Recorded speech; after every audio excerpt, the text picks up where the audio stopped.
Se prepare porque nesse vídeo vou recomendar 4 mangás com a temática meio dark, obscura ou com aquelas coisas que não é nada feliz. Principalmente a primeira recomendação. Essa primeira lista que eu vou recomendar pra vocês, ela tá um pouco leve. Mais pra frente vou recomendar mangás mais pesados. Então, se você gosta de obras desse tipo, já deixa aqui o seu like e também se inscreva no canal para não perder a parte 2. E claro, também não esqueça de ativar o sininho para receber notificações. Aproveitando, dá uma passada lá no meu perfil do TikTok.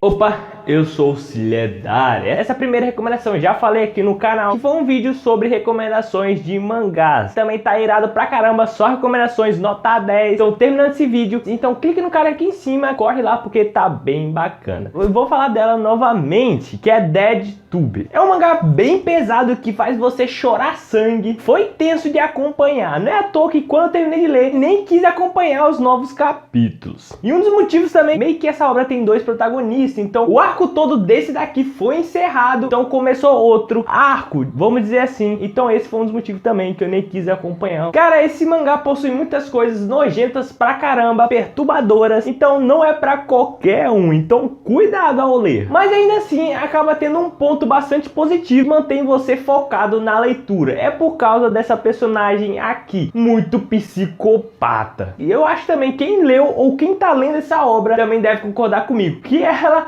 praticamente carrega esse mangá nas costas, porque ela traz pra você muitas cenas de lutas bastante insanas. Cara, ela também possui uma força bruta fora do normal. Essa história é sobre um site igual o YouTube, chamado Dead Tube, então tá aí o nome do mangá. E lá pode postar qualquer tipo de vídeo, então você já deve imaginar, possui muitos vídeos de violência, com muito sangue e bastante coisas erradas. E no meio disso tudo começou a rolar um tipo de desafio, que quem tiver maior views nos seus vídeos ganha um prêmio, que é uma certa quantia de dinheiro, e também todos os seus crimes, coisas bastante erradas que você fez para poder ganhar esses views, acaba cobrindo essas coisas. Então vocês devem imaginar as várias coisas horríveis que vão acontecendo ao longo da sua leitura. Não é para qualquer um essa obra, você vai vendo cada coisa que você fala, caraca, que esse autor tinha na cabeça. E fora que é um personagem um pior do que o outro, meu Deus do céu. Mas se você curte personagens psicopatas e obras com muito gore, cara, você vai amar Dead Tube. Sério, a obra praticamente é só isso. Mas o outro ponto positivo dessa obra, ela possui vários plot twists e mistérios que são muito bons, principalmente o mistério final, as revelações finais que foi tendo nesse arco desse personagem aqui, o encerramento desse personagem. Eu não imaginaria mesmo sobre isso, me pegou muito de surpresa. Fora os outros mistérios que vão sendo revelados em cada parte dessa obra. Cara, isso o autor sabe fazer muito bem. Claro também que tem muitos personagens filhos da mãe e mortes também muito injustas, né, que não merecia isso, a ponto de você ficar com muito ódio ao ler, né. Então fica com essa primeira recomendação.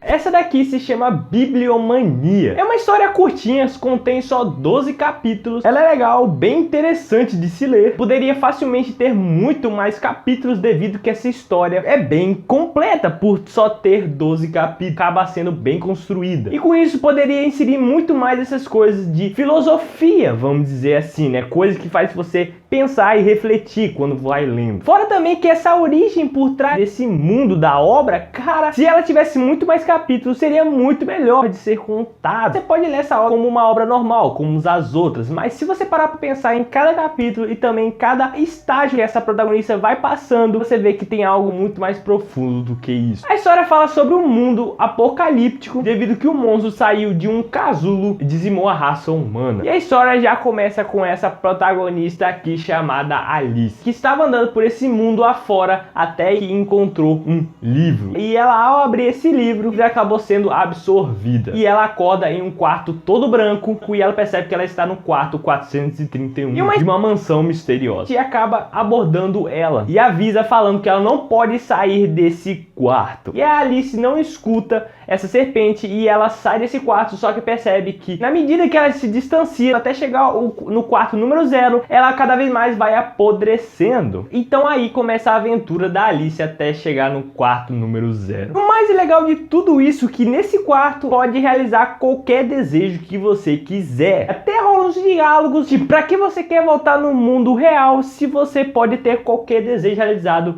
nesse quarto. Alice, a protagonista, solta uma frase que não foi bem assim, mas tem esse significado, que achei ela profunda devido nesse ambiente todo que está rolando. Que a resposta foi: porque eu quero ficar nesse quarto se isso tudo é uma mentira, que não é a realidade. Cada quarto você encontra inveja, vingança, pessoas querendo ser livre e várias outras coisas. E na medida que essa obra vai chegando na reta final, o cara só vai melhorando. Eu fui ler essa obra tendo nada demais em mente, mas acabou sendo muito melhor do que eu imaginava, principalmente na revelação final da origem desse mundo. Não é um tipo de história para ter só 12 capítulos, é para ter muito mais. Esse mangá aqui é insano demais, não tem aquela frescura, porradaria do início até o fim, sem enrolar. Inclusive ele foi anunciado um anime para 2023. O que mais me chamou atenção foi o visual e o design dos personagens, que eu achei bem estiloso. E fora também a ambientação me chamou a atenção pra caramba, porque quando eu fui saber mais sobre dessa obra antes de ler, meio que aparentava ela ser um pouco futurista e também ao mesmo tempo medieval, devido que um dos personagens carrega uma fodendo M4 e o outro um espadão. Então eu falei assim, pô, deve ser nessa pegada meio futurista. Não foi bem isso, essa obra é totalmente nessa era medieval, mas foi muito melhor do que eu imaginava.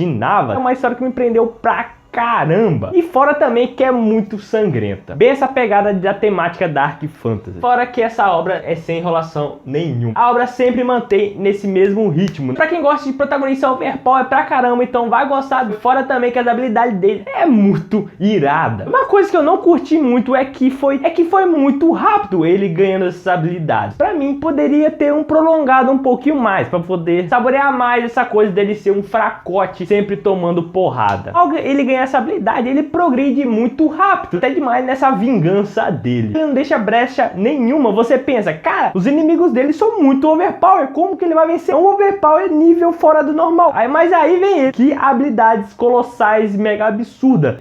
Fora também essa história, né, dos dragões, as habilidades dele, como que ele foi inserida no mangá, essa origem toda, achei muito legal, que isso é um baita de um ponto chave dessa obra. E uma coisa também que tá de parabéns é esse personagem aqui, que é um dos principais dessa obra. Pra mim, ele carrega essa história nas costas, ele é muito irado. O visual dele achei maneiríssimo e achei mais maneiro ainda o visual dele dracônico. Ele é a mente dessa obra, ele não tá nem aí pra ninguém, ele faz o que tem que se fazer, ele elabora as estratégias. A personalidade dele também acho legal pra caramba. Já o protagonista, ele é mais a parte da força bruta, né, do overpower e das mitadas. A história fala sobre um mundo que existe pessoas que caçam dragões. Até que um dia o deus dragão decide dizimar a raça humana. Então com isso todos os dragões começam a caçar os seres humanos. Então começa a aparecer vários dragões, um mais poderoso que o outro, dragões com forma humanoides. E uma parada que eu achei bacana demais são essas classes de dragões. Existem várias classes também, como existe o rei dragão e os seus subordinados mais próximos. Fora também os designs desses dragões, achei um melhor do que o outro. Então aí aparece o protagonista, né, que é um personagem fraco e ele é um caçador de dragão. Ele não tem muito talento pra isso, devido que ele é muito fraco. Misteriosamente foi mostrado uma cena do futuro da verdadeira sensação do desespero, como vai ser se ele permanecesse fraco desse jeito. Então ele no desespero, então ele se torna ceifador de dragões, né? Quem curte obras Dark Fantasy, trate de ler esse mangá, porque ele é irado pra caramba. Então é uma ambientação bem legal pra caramba. Então falando um pouco desse anime, tem chance de ser uma coisa boa pra caramba. O estúdio não é ruim, é o estúdio Silverlink, já fez animes legais como esse anime do Mao e também esse anime aqui que eu curto demais. A staff também tem um feedback bastante interessante. Logo de início, né, o visual do anime tá algo bem bacana pra caramba, algo que te chama atenção. Pra encerrar, essa obra também tem um pouco uma pegada de comédia, principalmente nessa cena quando aparece essa personagem aqui, que eu achei interessante o visual dela, um pouco diferenciado do que já vimos. Essa parte dela é o que mais rola comédia, e essa comédia tem um time muito bom, né, é jogar numa comédia no momento certo, pra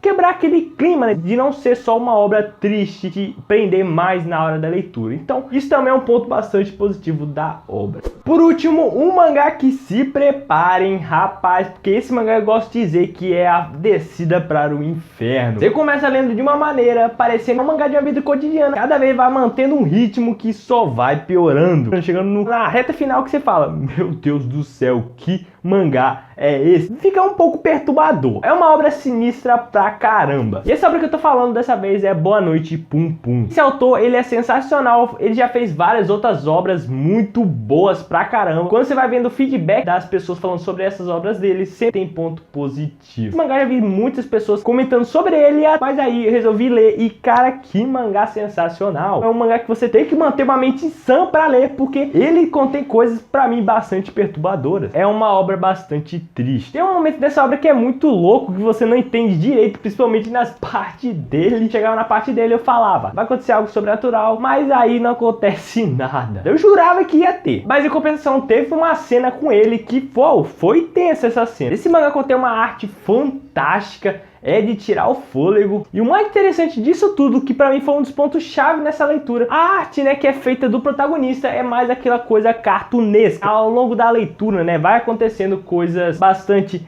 triste, mas aí que chega num ponto que eu não sei vocês, mas pra mim tinha momentos que pra mim o Pum Pum, né, que é o nome do protagonista, não existia, que ele era a gente, né, o leitor, que isso tudo é história sobre a gente, mas aí foi chegando no final, eu percebi que isso tudo era pira da minha cabeça. Fora também quando ele ia mudando esse design todo dele, né, vindo pra uma coisa mais obscura, porque, cara, isso tudo mexia com a minha mente, eu ficava arrepiado, eu falava, caraca, algo bizarro vai acontecer, porque isso tudo foi macabro. Por isso que eu falei que você tem que ter uma mente sã ao ler. Querendo ou não, esse ambiente todo dessa obra mexe muito com você. Esse autor, ele é fenomenal, o cara manja muito das histórias. O ambiente todo desse mangá é um ambiente muito pé no chão, retrata muitas coisas da sociedade, de fato, mas pra mim ele retrata mais a sociedade no lado depressivo, né, um lado triste. Apesar que tem momentos que retrata o lado feliz. Então você vê que vai retratando coisas como depressão, inocência, né, ingenuidade, como era o protagonista no início, confusão, momentos de alegria e também muitos momentos de ódio. Essa obra fala de um protagonista chamado Pum Pum, então retrata o cotidiano dele, de criança até a fase adulta. Essa fase toda dele de criança, né, essa personalidade dele, você ao ler, você sentia mesmo que era uma criança, convencia o leitor disso, né, que ele de fato era uma criança. Ao longo da sua leitura, vai mostrando todo o trajeto de vida de Pum Pum, conflitos de vida como qualquer outro ser humano que tem, e também você, cada vez mais, você quer saber aonde essa história vai chegar. Quando chega nessa fase de adolescência, na parte que ele tá se formando, você vê que muda essa personalidade dele, novamente te convencendo que ele amadureceu. Esses são os pontos muito fantásticos dessa obra. Essa obra está completa com 147 capítulos. Essas foram as recomendações de hoje, espero muito que vocês tenham gostado. E se você já leu alguma delas, deixa nos comentários o que você achou. E quer uma parte 2, então não deixe o seu like, porque me ajuda pra caramba. E aproveitando também, quer mais recomendações? Dá uma passada no canal, porque tem muitas outras, uma melhor do que a outra. Então, partiu!